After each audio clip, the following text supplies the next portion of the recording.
ఈరోజు టాపిక్ ఏంటంటే మనకి ఫీల్డ్ ఎఫెక్ట్ ట్రాన్సిస్టర్ ని మనం ఒక సినిమాతో కంపేర్ చేయడం అలాగా అనే కాన్సెప్ట్ లో ఇప్పుడు మనకి ఈ సినిమా ఏంటంటే ఏగ సినిమా. ఏగ సినిమాలో కాన్సెప్ట్ ఏంటి? మనకి నాని ఏమో ఏగ అవతారం ఎత్తి దెన్ సుదీప్ మీద విలన్ మీద పగ తీర్చుకోవడం. సో ఇది స్టోరీ అంటే ఇప్పుడు మనకి ఏంటంటే ఆ ఏగ అనేది ఎలక్ట్రాన్, ఆ పగ అనేది సోర్స్ వోల్టేజ్, ఆ ఫ్లో ఆఫ్ ఏగ is called is electron flow అనుకుంటే ఇప్పుడు మనకి ఎలాగ ఇప్పుడు మనకి ఏగలో పగ, ఆ పగ అనేది ఏంటంటే సోర్స్ టు డ్రైన్ వోల్టేజ్. ఆ పగ పెరుగుతుంది అనుకోండి, ఆ ఏగలో చలనం స్పీడ్ గా ఉంటది. అది సోర్స్ టు డ్రైన్ వోల్టేజ్.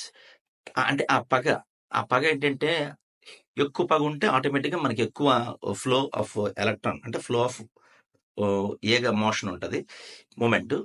అలాగే ఇప్పుడు ఏమవుతుందంటే ఈ విలన్ అనేవాడేమో డ్రైన్ అన్నమాట. అంటే ఏగ సోర్సు, విలన్ అనేది డ్రైన్.